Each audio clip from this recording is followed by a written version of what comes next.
Hi, everybody. Welcome back and happy Sunday. Okay, guys. So happy Sunday fun day to all who celebrate. I hope you guys are having an amazing weekend so far.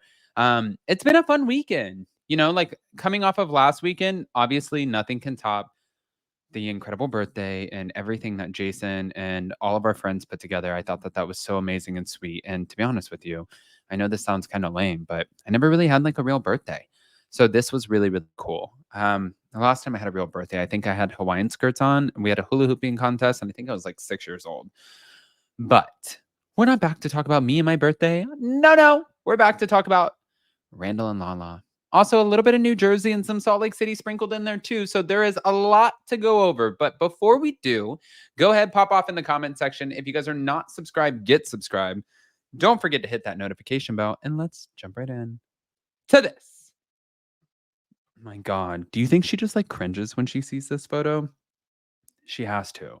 She's like, I hate him. I'm like, yeah, girl, I know. I can tell. I don't even think you liked him when you were with him.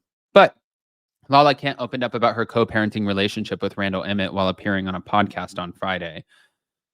She also explained why she spent thousands dating and revealed how she landed her role on Vanderpump Rules. Now, Lala, who's expecting her second child after a sperm donation, admitted that when it comes to her dynamic with her ex, Randall, things between them are still very tense. I don't enjoy it. I think because there's such bad blood. Yeah. Anytime I have to engage, it's like a pit in my stomach. If I could have somebody be the go between forever, that would be great.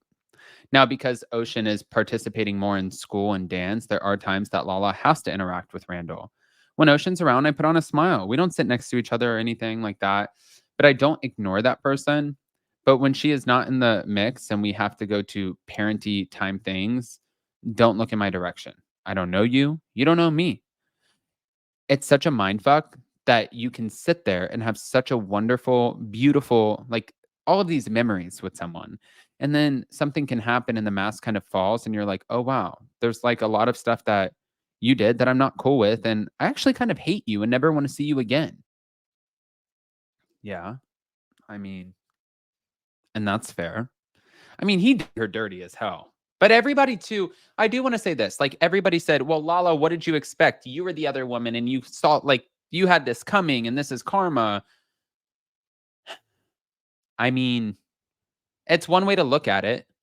But also, to be fair, she does have a baby with the guy. And I know Amber Childers also had two daughters with Randall and she got screwed over. And then Lala got screwed over.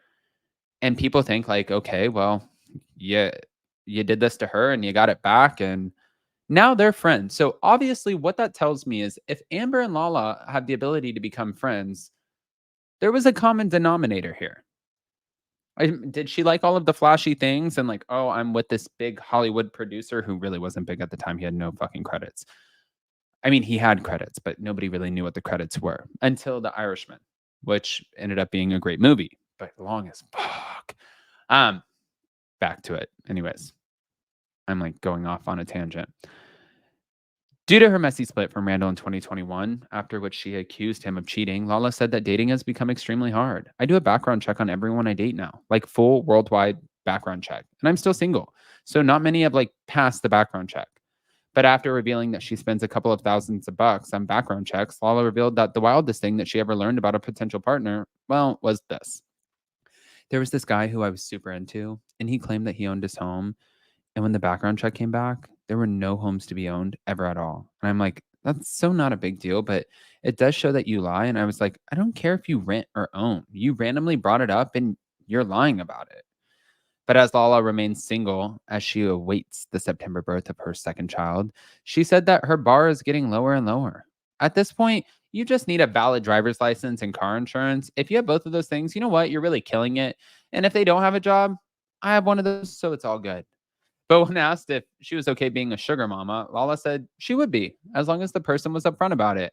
If it was like, I don't dig working, I'm more of a creative, and sometimes I just want to chill out, I'd be like, great, at least I know the drill, transparency. Mm. Now, also on the podcast, Lala shared the story of how she got on Vanderpump Rules. She said, I was in Sir, and I was mingling because I was a social butterfly when I would drink. And I also knew a lot of people who worked there, and Lisa Vanderpump just happened to be there one night. and seeing how I was maneuvering. And I guess for her, it seemed like, okay, this girl is a little chaotic and also an organic fit. And they reached out and said, "Are you looking for a job? We're looking for a hostess."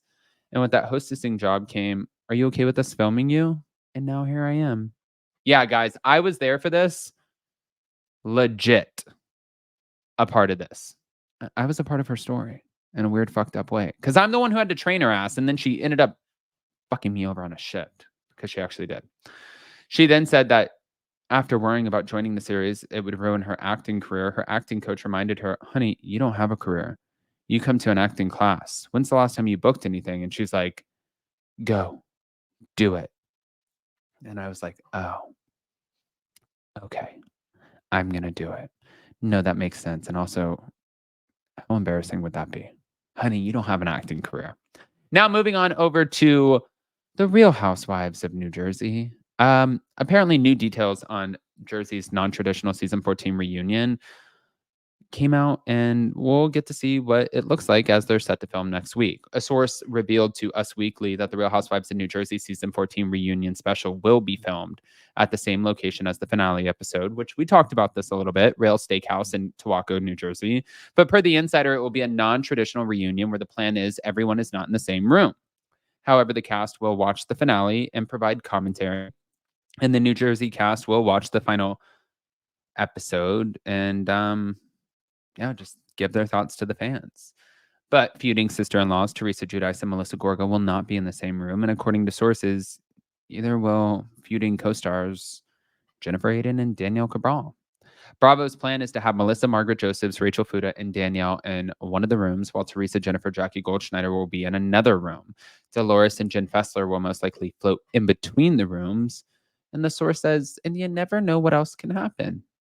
The insider claims that there is a chance for the New Jersey cast to resolve their issues and wrap up storylines from season 14, which could include Melissa and Teresa speaking after avoiding each other for all season long.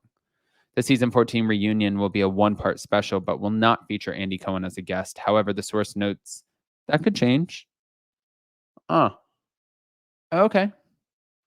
I mean, honestly, it's not like the most polarizing reunion, but you know what I hope is polarizing based off of this information? The Real Housewives of Salt Lake City, which, guys, you're welcome, and you're going to know what I'm talking about once the show airs.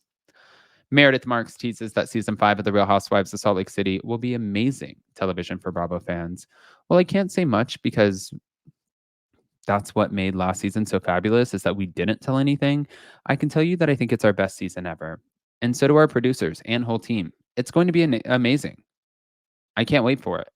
However, Meredith did admit that she has a lot of unanswered questions going into production for season 5.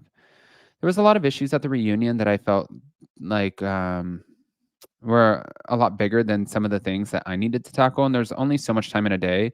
But obviously, if it wasn't the biggest thing under the sun, I would have raised my hand. But I don't like to upset Andy Cohen by interrupting.